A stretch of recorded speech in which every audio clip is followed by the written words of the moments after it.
Hello दोस्तों, मैं राहुल आपसे इतनी गुजारिश करना चाहता हूँ कि इस वीडियो को अंत तक ज़रूर देखिएगा। इसमें आपके काम लायक बहुत सारी बातें हैं।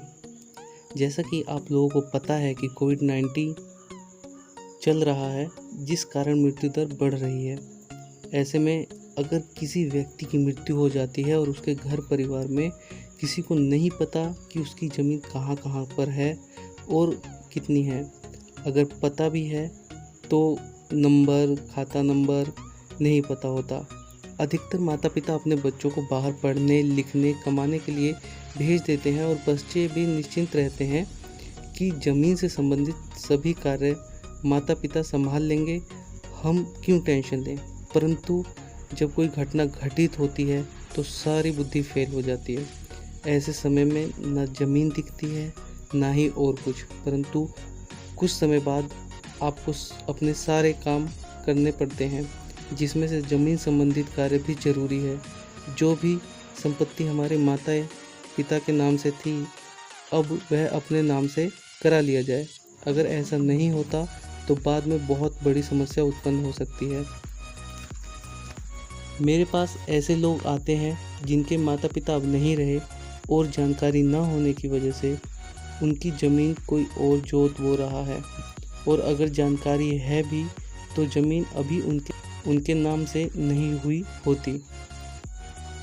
आप अपनी ज़मीन की संपूर्ण जानकारी के लिए अपने घर के किसी बड़े बुजुर्ग या अपने गांव के लेखपाल से मिलकर अपनी ज़मीन की संपूर्ण जानकारी ले सकते हैं, और साथ ही आप इंटरनेट के माध्यम से भी अपनी ज़मीन से संबंधित जानकारी हासिल कर सकते हैं।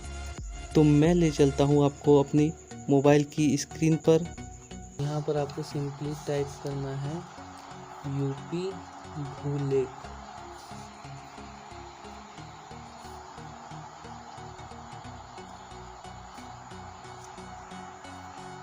भूलेख पे खोल लेना है तो इस तरह की स्क्रीन आएगी आपके पास।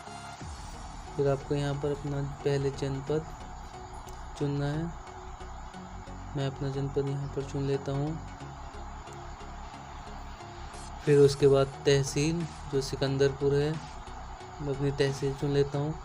उसके बाद ग्राम का पहला अक्षर, तो ब से मैं अपना ग्राम सर्च कर लेता हूँ,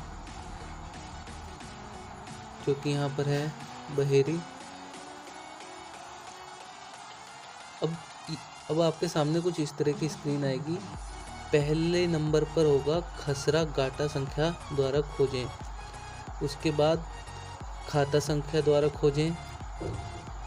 उसके बाद खातेदार के नाम द्वारा खोजें और नामांतरण दिनांक से खोजें।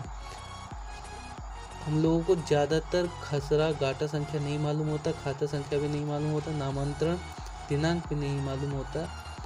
नाम से अधिकतर ज़्यादा हम खोज सकते हैं, तो मैं आपको नाम से खोज कर दिखाता हूँ कैसे हम अपनी ज़मीन का डाटा निकाल सकते हैं। तो मैं यहाँ पर टाइप करूँगा नाम।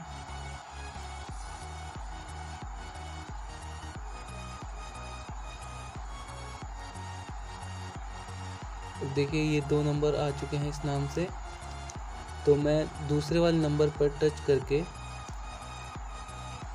उसके बाद यहाँ पर उद्धरण देखे पर टच करेंगे। उसके बाद कैप्चा डालेंगे। यहाँ कैप्चा डालने में सबसे अच्छी बात है कि आप यहाँ पर किसी भी तरीके से कैप्चा डाल सकते हैं। ये नहीं कि कैपिटल लेटर है तो कैपिटल में ही आपको डालना है, आप स्मॉल भी डाल के कंटिन्यू करके इसको ओपन कर सकते हैं। अभी देखिए पूरा खतौनी, पूरा डाटा खुल गया है, कितने लोग हैं, कितना हेक्टेयर ज़मीन है, सब क्या क्या आदेश हुआ था इसमें, और सब कुछ खुल जाता है। अब यहाँ पर आप देखेंगे ये जो बीच के जो ये नंबर हैं 60, 63, 444, ये सब खसरा संख्या है, यानी कि यही मेन नंबर है। इसी को आपको या तो याद कर लीजिए या आप कहीं पर लिख लीजिए। उसके बाद साइड में ही होता है खाता संख्या, जो हमेशा बदलता रहता है। 4 या 5 साल पर ये बदल जाता है। जब खतौनी को दुरुस्त किया जाता है, यहाँ पे जितने भी आदेश हैं जब इनको कंप्लीट कर दिया जाता है और जब खतौनी दुरुस्त होती है तो ये खाता नंबर चेंज हो जाते हैं। अब मैं आपको एक बार खाता संख्या से खोज के दिखा देता हूँ। अब जैसे कि खाता संख्या उसकी थी 301, कैप्चा फिल कर दूंगा। कैप्चा फिर आप कैसे भी डाल सकते हैं इसमें, और इसको कंटिन्यू कर दूंगा।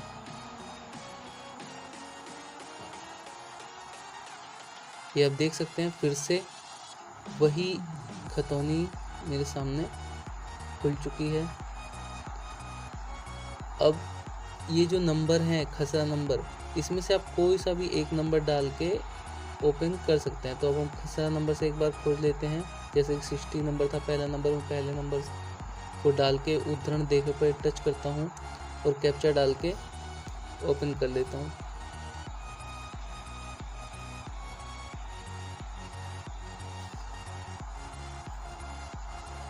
देखिए फिर से यही खुल चुकी है खतौनी।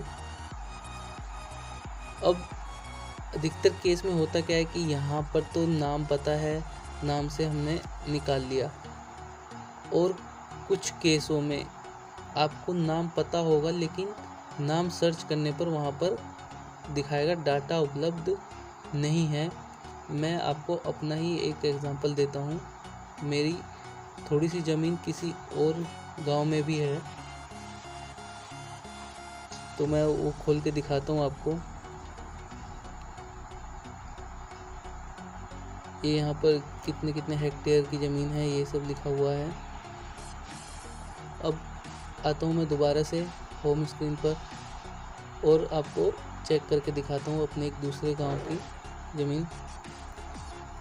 मैं फिर से यहाँ पर अपना ज़िला चुन लेता हूँ, बलिया, सिकंदरपुर तहसील, और ग्राम का नाम है ज से जेठवार।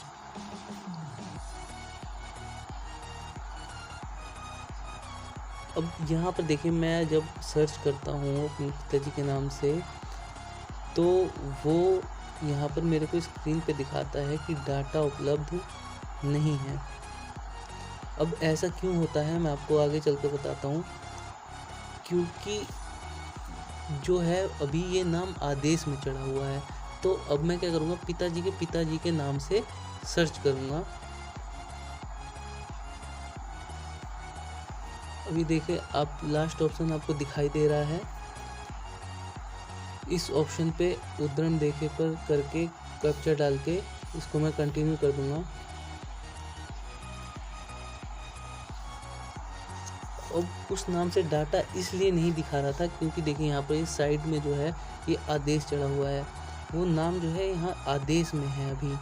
तो जब आप सर्च करेंगे तो आपको नहीं दिखाएगा क्योंकि आदेश में है। इसी तरीके से जब आप किसी की ज़मीन खरीदते हैं और ख़रीदने के बाद वो जो आदेश यहाँ पे चढ़ता है, तो आप सोचेंगे कि हम अपने उस नाम से खोज लें, तो आप नहीं खोज पाएंगे। आपको उसी नाम से खोजना पड़ेगा जिस नाम से वो पहले ज़मीन थी, जिसके नाम से थी उसके नाम से ही आएगा।